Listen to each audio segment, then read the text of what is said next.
Hi everyone, this is Maths chapter number 15, Visualizing Solid Shape. First, we have the introduction to 2D and 3D shapes. What do you mean by 2D or 3D shape?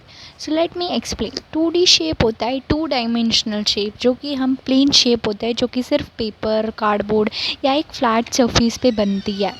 For example cube हो गया, जैसे हमारा square हो गया, rectangle हो गया and more over जैसे circle हो गया एंड ऑल. और सॉलिड शेप्स क्या होती हैं, और ये हमारी 3 डायमेंशन शेप होती है जिनके पास लेंथ आती है, ब्रेथ आती है और हाइट आती है, जिन्हें हम सॉलिड शेप के नाम से भी जानते हैं. फॉर एग्जांपल क्यूब हो गया, क्यूबिड हो गया, स्पेयर हो गया, कोन हो गया, और ये सारी चीज़ें हो गई. ठीक है. देन नेक्स्ट हमारे पास मेन टॉपिक्स में अगर आपको दिख रहा होगा, मैंने लिखा है prism and pyramid plus 3D and 2D shape plus solid shape. So basically 3D shape ही आपकी सॉलिड शेप हो गई. तो हमारा ये टॉपिक तो क्लियर हो गया. ठीक, 2D और 3D शेप होती क्या है, क्या होती है 2D और 3D शेप. एक और बार सुन लो. 2 dimensional, 3 dimensional, it is made on a flat surface. The example of the 2D shapes are square, rectangle, circle and etc. Third, 3-dimensional shape consists of length, breadth and height, whereas 2-dimensional shape consists of length and breadth. It is not made on flat surface. It is the net of the net of 3D dimensional shape is cutted from a flat surface but then transferred into a solid shape. Alright, for example cube, cuboid, sphere, cone and ये सब.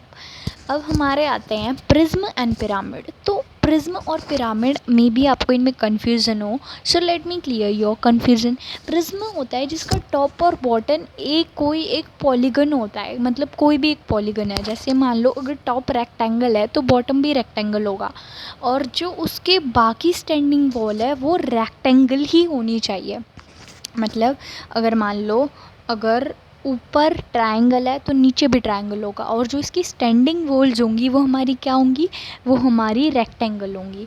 और pyramid क्या होता है, pyramid एक polygon होता है जिसके जो बेस होता है. पिरामिड एक ऐसा 3 डायमेंशनल शेप होती है जिसकी जो बेस होती है वो कोई भी पॉलीगन हो सकती है, चाहे वो ट्रायंगल हो, चाहे वो रेक्टेंगल, चाहे वो स्क्वायर हो.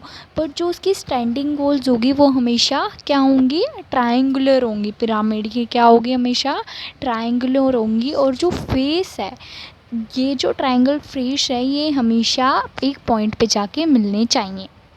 ठीक है, ये हो गया पिरामिड. अब प्रिज्म के एग्जांपल हो गए जैसे pentagonal prism, triangular prism, triangular pyramid हो गया अब हमारा, और हेक्सागोनल पिरामिड हो गया. तो अब मैं आपको इनकी इमेज ड्रॉ करके आपको अच्छे से समझाती हूँ कि ये होते क्या हैं. Now, as you can see on board that in explanation in the prism column, I had draw a figure जिसका टॉप और बॉटम यानी ऊपर वाला हिस्सा और नीचे वाला हिस्सा सेम है. क्या है, जिसके ऊपर वाला हिस्सा और नीचे वाला हिस्सा सेम है. अब जैसे देखोगे आप, जो मैंने ट्रायंगुलर प्रिज्म बनाया है जो कि फर्स्ट पिक्चर है प्रिज्म कॉलम में, ठीक है, उसके जो ट्रायंगल हैं, जो दो ट्रायंगल दिख रहे होंगे, एक ऊपर की तरफ और एक नीचे की तरफ. ठीक है, ये दोनों बेस हैं. ट्रायंगल तो सबको ही पता है कि एक पॉलीगन है, तो ये पॉलीगन है. और ये किससे जॉइन हो रहा है, 3 रेक्टेंगल से ये एक सॉलिड फेस बन रहा है, एक सॉलिड शेप बन रही है. नेक्स्ट मैंने बनाया क्यूबॉइड. इवन जो कि आपका रूम है जिसमें आप बैठे हो वो भी हमारा एक प्रिज्म होता है. क्योंकि देखो प्रिज्म में क्या होता है, रेक्टेंगल होती है हमारी स्टैंडिंग वॉल्स, है ना, और ऊपर और नीचे वाला हिस्सा कोई भी पॉलीगन हो सकता है. तो अगर रेक्टेंगुलर प्रिज्म होता है तो इसमें भी कोई दिक्कत नहीं है, ऊपर भी हमारा रेक्टेंगल है, नीचे भी हमारा रेक्टेंगल है. और क्यूबॉइड में तो होते ही स्टैंडिंग वॉल रेक्टेंगल है, तो हमारा प्रिज्म भी रेक्टेंगल होता है. अब अगर हम बात करें पिरामिड की, तो पिरामिड एक ऐसा कोई भी पॉलीगन हो सकता है जिसमें मैंने बताया था कि बेस कोई भी होता है, और जो स्टैंडिंग वॉल होंगी वो हमेशा ट्राइंगल होंगी और ऊपर एक पॉइंट होगा.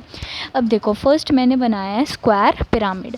तो स्क्वायर पिरामिड में एक मैंने स्क्वायर ड्रॉ किया है और 4 ट्राइंगल होंगे. 3 तो आपको दिख ही रहे हैं, पर जो चौथा है वो उसके पीछे होगा, और क्या है, एक पॉइंट है। देन मैंने ट्राइंगुलर पिरामिड बनाया जिसमें 3 वो हैं फेसेस, मतलब 3 स्टैंडिंग वॉल फेसेस हैं, और जो एक बेस है वो एक ट्राइंगल है।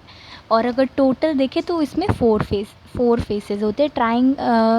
पिरामिड में हमेशा 4 फेसेस होते हैं, और प्रिज्म में हमेशा प्रिज्म में डिपेंड करता है कि कितना होता है, ठीक है, क्योंकि और प्रिज्म और पिरामिड में दोनों में डिपेंड करता है। फॉर एग्ज़ाम्पल मेरा स्क्वायर है, स्क्वायर में तो पहले से मुझे नहीं पता, मतलब इसमें श्योर नहीं। अब देखो जैसे इसमें है हमारे 4 5, ठीक है, क्योंकि 4 तो ट्रायंगल हो गए और एक हमारा बेस हो गया, इसमें है हमारे 4 ट्रायंगुलर में। और नेक्स्ट है वो मैंने रेक्टेंगुलर बनाया है, तो आप वो खुद फाइंड आउट करेंगे, मैं उसका नहीं बताने वाली। नेक्स्ट टॉपिक है face, edges and vertices, easy formulas. So now I will write the formulas. So give a watch out to this because I will be rubbing the explanation prism and pyramid.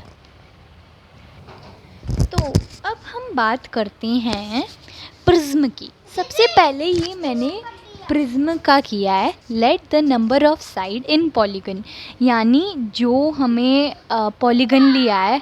For example अगर हमने triangular prism लिया है, ये मैंने triangular prism और formula के example दिए हैं, तो आपको इसमें अच्छा वॉच आउट रखना पड़ेगा।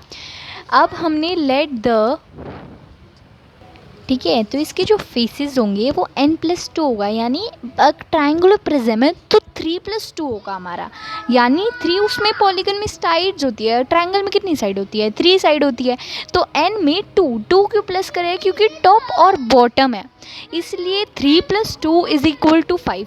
तो हमारे कितने फेसेस बनेंगे, वेरी गुड, हमारे बनेंगे 5। अब बात करते हैं एजेस की। एजेस 2 वॉल जहाँ पे मीट होती है वो उसको हम बोलते हैं एजेस, ठीक है। तो एजेस में अब हम 3 इंटू n करेंगे, यानी जो हमारी साइड है उसको हम 3 इंटू करेंगे, ठीक है ना। अब वो इसलिए नहीं क्योंकि हम ट्रायंगुलर प्रिज्म ले रहे हैं, वो 3 है ही, जैसे n+2 है तो उसमें 2 है, वैसे ही 3 इंटू n है, हर कोई प्रिज्म उसमें 3 इंटू n से ही करना पड़ेगा। तो 3 into 3 is equal to 9 edges होंगे। वर्टिसेस हमारे 2 इंटू n होंगे, पहले हमने n+2 किया था, अब फेसेस में अब 2 इंटू n होंगे। कितनी साइड्स हैं, 3, और किस से मल्टीप्लाई करना है, तो 2 इंटू 3 6, तो फेसेस हो गए 5, एजेस हो गए 9, वर्टिसेस हो गए 6। अच्छा एक और एग्जांपल देते हैं। तो अब इधर हमारा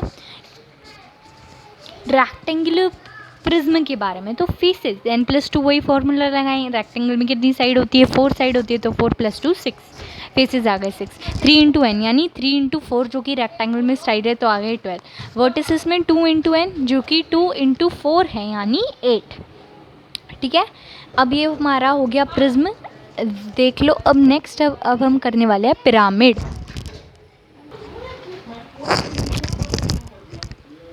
okay, so let's get into our next which is pyramid. अब पिरामिड में क्या होता है, पिरामिड में हम ट्रायंगुलर पिरामिड है जैसे, तो वही है, n ही ले रखा है, बस फेसेस में 1 प्लस करना होता है, एजेस में 2 से मल्टीप्लाई करना होता है, वर्टिसेस में 1 से मल्टीप्लाई करना होता है,